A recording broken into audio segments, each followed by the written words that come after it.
और उनको नए वर्ष की शुभकामनाएं देती हूँ।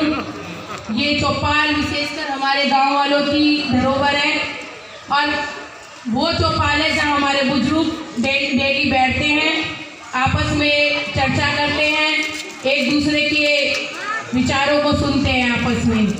तो गांव का जो माहौल है आज भी हमारे ताहिरपुर गांव के अंदर वही सेम देखने को मिलता है। तो जब मैं भी आती हूँ, मैं भी अपने बुजुर्गों के साथ बैठती हूँ और बहुत अच्छा लगता है कि पुराने लोगों से उनकी चर्चाएं सुनने के लिए। अब हम बात करेंगे, आप सभी को मालूम होगा कि आज इस मोहल्ला सभा का मकसद क्या है।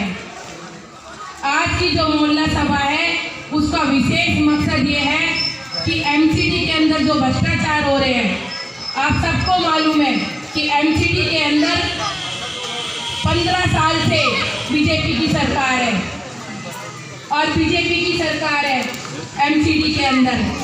वो सरकार इस तरह चल रही है कि आपका टैक्स का पैसा सारा वो उनकी भ्रष्टाचार की भेंट चढ़ रहा है।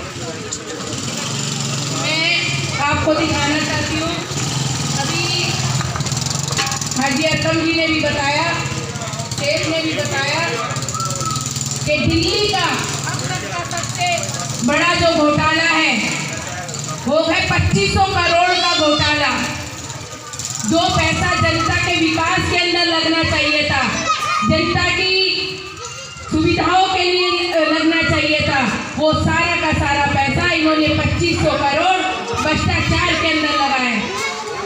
ये पैसा आपके द्वारा जो टैक्स देते हो, ये सारा पैसा एमसीडी में जाता है और उस पैसे का ये लोग बजाय सड़कें बनवाने के, बजाय आपको मूलभूत सुविधाएं देने के, ये सारा का सारा पैसा इन्होंने भ्रष्टाचार की भेंट चढ़ाया है।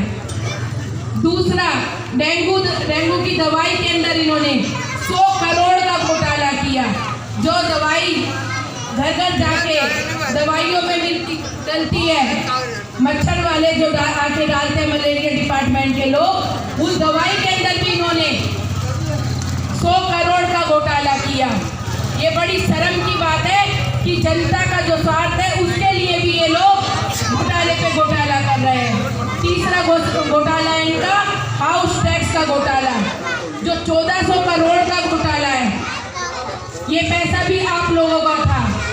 चौथा घोटाला इनका है, ये गौ माता के नाम पर वोट मांगते हैं। आपने देखा होगा अभी पिछले लोकसभा के चुनाव गए हैं, इन्होंने गौ माता के नाम पर पूरे भारत को मुखलाया, पूरे भारत को धोखा दिया कि हम गौ माता हमारी, हम उसकी पूजा करते, गौशालाओं के नाम पर इन्होंने वोट मांगा।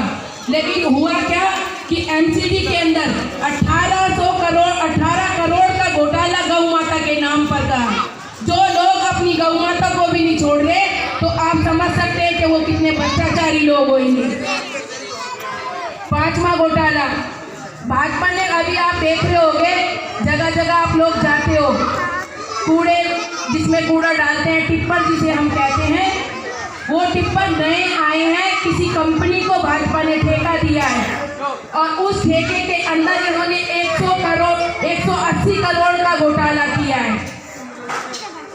मैं कहता हूँ कि इतना निष्ठा जो भाजपा गिर रही है, जितनी निष्ठा तक ये दिल्ली की जनता को अपने वोट के माध्यम से इनको मुंह तोड़ जवाब देना होगा। अगर आप अब नहीं जागोगे तो कभी नहीं जाग पाओगे। अभी आपको जागना होगा और भाजपा को एमसीडी के अंदर से उखाड़ फेंकना होगा। भाजपा का तीसरा घोटाला है, छठा घोटाला है लैंटर घोटाला। ये लैंटर के अंदर भी गरीब आदमियों से पैसे लेते हैं। जो गरीब आदमी बड़ी मुश्किल से अपना घर मकान बनाता है, उसमें भी ये गरीब और जनता को नहीं छोड़ रहे हैं।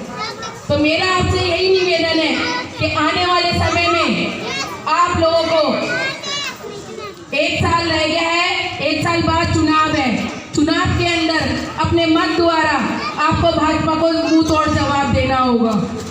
आपको मालूम है, आप सब जागरूक है, दिल्ली की जनता बहुत जागरूक है कि कौन सी सरकार दिल्ली के अंदर आपका भला कर सकती है, ये आपको मालूम है। मैं यहाँ वोट मांगने के लिए नहीं, केवल आपको जागरूक करने आई हूँ कि आप लोग जागरूक हैं, आप अच्छी तरह जानते हैं कि आप किसको चुनोगे कि कौन आपका भला कर सकता है, कौन दिल्ली को स्वच्छ बना सकता है, कौन दिल्ली को हरी भरी बना सकता है, कौन दिल्ली को स्वास्थ्य सुविधाएं दे सकता है। तो मैं आपसे यही कहने आई हूँ। अभी आपने देखा होगा कि एमसीडी ने जब पिछली बार चुनाव थे तो एमसीडी के अंदर जो भाजपा के पार्षद लड़ रहे थे, उन्होंने क्या किया कि अपने सारे जितने भी चुने हुए उनके पार्षद थे उन सब का टिकट काट दिया, क्योंकि उनको मालूम था कि हमारे जो पार्षद है वो भ्रष्टाचार में लिप्त है। अगर ये जनता के बीच में जाएंगे तो जनता इनको मुंह तोड़ जवाब देगी और जनता इनको वोट नहीं देगी। इन्होंने क्या किया कि सारे के सारे चेहरे नए ले आए ये लोग, लेकिन नए चेहरे इतने सुभान अल्लाह निकले कि वो तो थे ही, ये उनके भी बाप निकले, क्योंकि इनको भी मालूम है कि 5 साल बाद हम दोबारा नहीं आने। तो ये भी उसी तरह घोटाले पे घोटाला इनके पार्षद, मेयर और बीजेपी के जो बड़े लीडर हैं वो कर रहे हैं। मेरा आपसे गुजारिश है कि मैं आपसे निवेदन कर सकती हूँ, जैसे आप मेरे भाई बहन, मेरे गांव के जो बुजुर्ग हैं, मेरी माताएं बहनें हैं, आप सभी जागरूक हो। दिल्ली के अंदर सभी जनता जो है वो जागरूक होती है और आने वाले समय में आप मुंह तोड़ जवाब देना अपने वोट के माध्यम से, क्योंकि जब तक आप उखाड़ नहीं फेंकोगे बीजेपी के शासन को तो बीजेपी जो है वो हमारा इसी तरह खून चूसती रहेगी।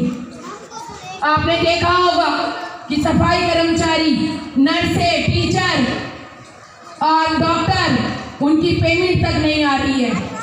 ये सारा का सारा पैसा भ्रष्टाचार की भेंट चढ़ रहा है। ये भ्रष्टाचार है इनका, इसकी भेंट चढ़ रहा है ये सारा का सारा पैसा। तो मैं आपसे यही कह रही हूँ, बार बार विनती करती हूँ कि आप लोग जागरूक हो। जिसको भी आप वोट देना चाहते हो आप वोट दीजिए, लेकिन भाजपा को वोट ना दीजिए। जो सरकार आपका भला कर रही है, जिसके बारे में आप सब कुछ जानते हैं कि किस सरकार से हमारा भला हो सकता है, आप आने वाले समय में उसी सरकार को चुनिए। और वो आप सभी जानते हैं कि कौन सी सरकार है जो दिल्ली के अंदर 5-6 साल से अच्छा काम कर रही है। अगर निगम में भी वो सरकार आती है तो बहुत अच्छे से काम होंगे आपके। आपका मेयर अपना आम आदमी पार्टी का होगा, आपके समितियों के चेयरमैन आम आदमी पार्टी के होंगे। किसी भी काम के लिए हमें दूसरे का दरवाजा नहीं खटखटाना होगा, हम अपनी पार्टी के मेयर को, काउंसलर को हम जाके उसको जगा सकते हैं, उससे काम ले सकते हैं। इसी के साथ मैं आप सभी का धन्यवाद करती हूँ। मेरे बीच में हमारे विधानसभा अध्यक्ष डॉक्टर आरिफ जी और हमारी विधानसभा के प्रभारी राजकिरण मोरे जी, हमारे वार्ड अध्यक्ष कैद आलम जी, संजय भाई और वाजिद भाई और अपने हाजी अरकम जी सभी मंच पर बैठे हैं, अपने गोपाल भाई, चीना भाई, मैं आप सभी का तहे दिल से धन्यवाद करती हूँ और आप सबको अधिक शुभकामनाएं देती हूँ कि आने वाला साल आपके सभी के जीवन में खुशियाँ भरा हो, मंगलमय हो, आपके परिवार में सुख शांति रहे। जय हिंद, जय भारत।